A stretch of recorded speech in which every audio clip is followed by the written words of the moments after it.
Assalamualaikum. In today's class, we're going to do activity 7.6 and 7.7. जो ये first वाला question है इसको देखते हैं. उसने कहा है have a look at the flow chart and the pseudo code below. और उसके बाद हमने प्रोसेसेस बताने हैं कि जो इस एल्गोरिथम रिप्रेजेंट कर रहा है, साथ में पर्पस इसका बताना है, और फिर हमने बताना है कि what would be the output अगर नंबर 7 और 18 है. फ्लो चार्ट को अगर देखते हैं, यहाँ से ये स्टार्ट हुआ है और इसके अंदर num1 है, num1 हम 7 दे देते हैं, num2 18 है. ठीक है, हमने देखना है क्या 7 18 से ग्रेटर है, तो नो दैट्स नॉट राइट, तो नो. और print num2 is largest. num2 what is num2? num2 is 18. सो हम लोग क्या प्रिंट कर देंगे, 18 इज लार्जेस्ट. ये यस वाली जगह पे तो जाएगा ही नहीं. क्यों? क्योंकि इस वजह से नहीं जाएगा क्योंकि हम लोगों ने वहां पर, क्योंकि ये स्टेटमेंट जो है डिसीजन बॉक्स की ट्रू नहीं हुई. ओके. इवन तो अगर हम लोग इसको एल्गोरिथम को भी देखेंगे तो हमारे पास तब भी सेम जो है वो रिजल्ट आ रहा है. तो यही होगा कि 7 और 18 है, 7 को 18 से कंपेयर किया है, तो हमारा जो है इफ ये ट्रू हो गया देन प्रिंट दिस. तो प्रिंट ये ट्रू नहीं हुआ ना, सॉरी. उससे कहा अगर ये ट्रू हो जाए देन दिस, तो ये ट्रू नहीं हुआ, तो यहाँ पे इसको प्रिंट नहीं करेंगे और एल्स प्रिंट हो जाएगा num2 यानी 18 इज लार्जेस्ट, ये प्रिंट हो जाएगा.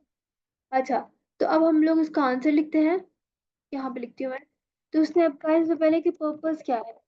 पर्पस हमारे पास इसको लिखने का हमारे पास पर्पस ये है कि we are comparing two numbers and printing compare the two numbers and print the largest one. Okay, ये हमारा पर्पस है. प्रोसेस हमारे पास क्या चल रहा है, सबसे पहले तो हमारे पास नंबर 1 पे क्या हो रहा है, इनपुट हो रही है दो नंबर्स पे इनपुट, 2 नंबर्स. उसके बाद फिर हम लोग क्या कर रहे हैं, we are comparing. algorithm compares both numbers. और फिर थर्ड में क्या कर रहे हैं, हम लोग कर रहे हैं अगर वो ट्रू है, ये वैलिड है, तो वो आउटपुट कर दे कि ये नंबर लार्जेस्ट है, and then print the largest among. ठीक है, प्रिंट द लार्जेस्ट, ये प्रोसेस में हो रहा है. तो अब हमारे पास जो आउटपुट आ रहा है, अगर 7 और 18 इनपुट है तो हमारे पास आउटपुट क्या आएगा, 18 इज द लार्जेस्ट.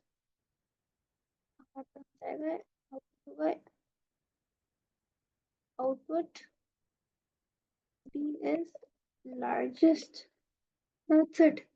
ये वाला क्वेश्चन 7.6 जो है वो यहाँ पे फिनिश हो गया. Let's move to 7.7. अच्छा, state with reasons which validation checks you could use for the following inputs. You may decide that more than one validation check is required. Entering a telephone number. Okay. Telephone number के लिए सबसे पहले हमारे पास कुछ checks हैं. एक check होता है प्रेजेंस चेक, जो कि हमें ऑलमोस्ट हर जगह पे वो लगाना पड़ता है. वो लगाएंगे प्रेजेंस चेक जहाँ पे जरूरी हो, क्योंकि प्रेजेंस चेक का मतलब है कि वो चीज एग्जिस्ट करती है या नहीं करती. टू इंश्योर, क्यों हम लोग to ensure the value is entered. Okay, ये हम लोग इंश्योरिटी कर रहे हैं कि वैल्यू आपने एंटर की है. उसके अलावा और क्या चेक कर सकते हैं, फोन नंबर के अंदर एक लेंथ होती है स्पेसिफिक. ठीक है, तो हम लोग लेंथ चेक कर सकते हैं. यानी कि क्योंकि क्या होता है, नंबर्स के usually have fixed length.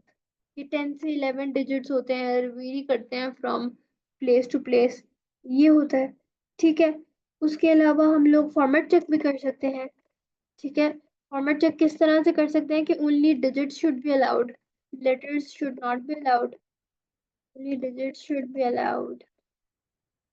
Okay, और क्या हो सकता है, I think that's sufficient. Let's move on to pupils name. pupils name जो है, सबसे पहले हमने चेक करना है presence check. Presence check almost मैं सब में ही लिखना रीजनेबल समझूंगी. To ensure the value is entered. Okay, next हम लोग पीपल्स नेम के अंदर क्या चेक कर सकते हैं, हम लेंथ चेक कर सकते हैं कि एक रीजनेबल लेंथ हो. नाम है, ठीक है, एक रीजनेबल होना चाहिए, नॉट टू शॉर्ट, कि ये ना हो कि एक दो लेटर्स का तो कोई नाम नहीं, एक दो कैरेक्टर्स का कोई नाम नहीं होता। Not too short and not unrealistically long. ये भी नहीं ना, क्या 50 लेटर्स का तो कोई नेम नहीं होता। तो ये चीजें हम इसमें आई थिंक कर सकते हैं। Entering a part number in the form XXX999 when X must be letter and 9 must be a digit. Okay, so पहले हम लोग इसको मैं कह देती हूँ पार्ट नंबर, ठीक है। पार्ट नंबर के अंदर प्रेजेंट टेक्स्ट का होना जरूरी है, to ensure the value is entered। उसके अलावा हम और कौन सा चेक लगा सकते हैं, हम इस पे लेंथ चेक लगा सकते हैं, ताकि because must be exactly 6 letters, 6 character, six, 3 letters हैं और 3 नंबर्स हैं।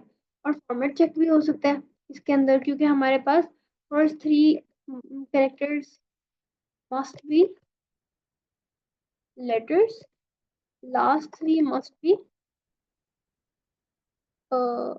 इन digits, must be digits. Okay, तो ये इसको भी फॉलो करते हैं। और हम लोग कौन सा लगा सकते हैं, आई थिंक दैट्स इट, ठीक है। तो ये हम लोग कुछ ये चेक्स हैं जो हम इसमें यूज कर सकते हैं, ठीक है। ये 7.7 का ये फर्स्ट एक्सरसाइज पार्ट 1 है इसका। ओके, फर्स्ट क्वेश्चन हमने यहाँ पे सॉल्व कर लिया, ओके। नेक्स्ट हमारे पास अब है क्वेश्चन नंबर 2 और 3। तो let's do it, give me a second. मैं दोबारा से स्क्रीन शेयर करती हूँ क्योंकि मेरे सारे पेजेस ओपन नहीं है। So I'll share my entire screen. I hope my entire screen is visible now. Okay. So हमारे पास question 2 है, write an algorithm using pseudocode to check the age and height of a child who wants to go on a fairground ride. The age must be over 7 and under 12. The height must be over 110 centimeters and under 150 centimetre. अब question को समझते हैं पहले। Question क्या कह रहा है कि आपने सूडो कोड लिखना है, आपने एज और हाइट चेक करनी है बच्चे की, आपने एज और हाइट चेक करनी है बच्चे की जो राइड पे जा सकता है। एज होनी चाहिए वो 7 से बड़ा होना चाहिए और 12 के अंडर होना चाहिए, यानी कि 7 से 12 के दरमियान उसकी एज होनी चाहिए। और उसकी हाइट 110 सेंटीमीटर से लेकर 150 सेंटीमीटर के दरमियान होनी चाहिए। ये उसने हमसे सवाल किया। अगर वो इनको पूरा नहीं कर पाता तो उसको अलाउ नहीं करेंगे हम राइड पे बैठने के लिए। और ये याद रहे कि उन्होंने एंड का नाम लिया, यानी कि दोनों चीजें ट्रू होंगी तो वो जा सकता है, कोई एक ट्रू होगा तो उसमें जा सकता है, ये नहीं होगा यहाँ। सही है। तो let me see where is it, okay, ये रहा। सही है, इसको थोड़ा सा इधर करती हूँ। अच्छा, अब इसमें क्या है, हम सबसे पहले क्या करेंगे, output enter your child age. Child अपनी एज एंटर करे, हम ये शो कराएंगे। फिर हम कहेंगे इनपुट एज, फिर हम कहेंगे output enter your child height in centimetre, ये सिर्फ आउटपुट डिस्प्ले है। फिर हमने कहा कि हाइट एंटर करो, और एज अगर लेस देन और इक्वल टू 7 है तो आप कहो कि you are too young for the ride, आपको अलाउ नहीं कर रहे। सही है। अगर एज 7 के बराबर या 7 से छोटी है तो अलाउ नहीं करेंगे हम उसको राइड पे बैठने के लिए, उसे कहेंगे कि यू आर वेरी। फिर हम नेक्स्ट चेक करेंगे एल्स, अगर ये कंडीशन फॉल्स हो जाती है एल्स इफ पे चले जाएंगे। अगर उसकी एज 12 से बड़ी है तो हम कहेंगे आप बहुत बड़े हैं राइड के लिए, ठीक है।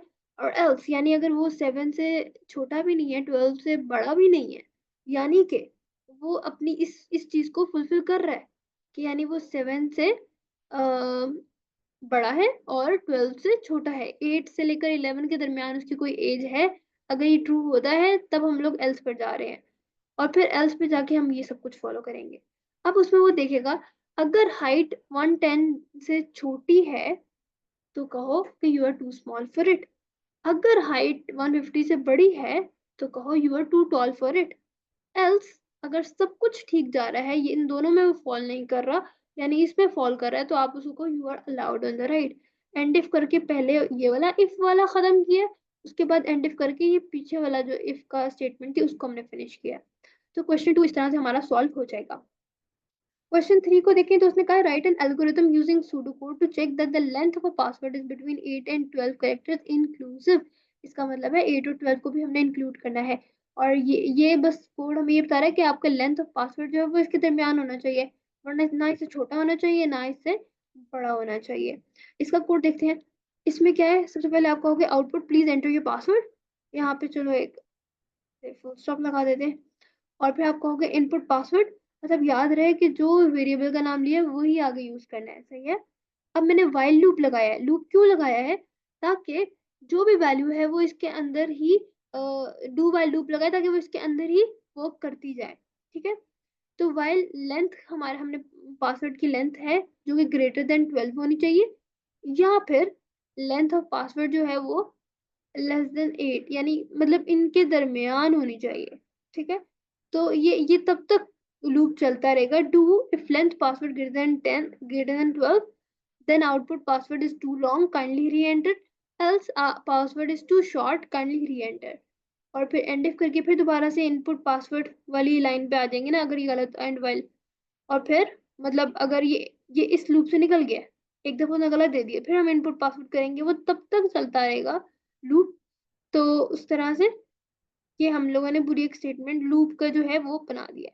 और फिर हम लोग क्या कह देंगे, output password length is valid. Okay, तो ये वाले जो है हम लोग इसको इस तरह से यूज कर रहे हैं। अब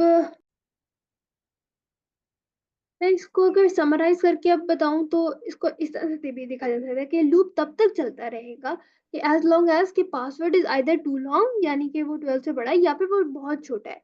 तो प्रोग्राम सबसे पहले हमारे से पासवर्ड मांगेगा, फिर लूप जो है वो चेक करेगा लेंथ के पासवर्ड को, कि अगर वो ज्यादा लंबा है तो वो कहेगा प्लीज री एंटर, अगर वो बहुत छोटा है तो वो कहेगा प्लीज री एंटर, ठीक है। फिर वो दोबारा से तब तक पूछता जाएगा कि जब तक आपका पासवर्ड 8 और 12 के दरमियान में हो, और जैसे ही वो चीज करेक्ट होगी वो कह देगा पासवर्ड लेंथ इज वैलिड। तो हमारा यहाँ पर जो है एक्टिविटी 7.7 जो है वो फिनिश हो रही है। We are good for the day. Now next class में हम लोग फर्दर आगे एक्सरसाइज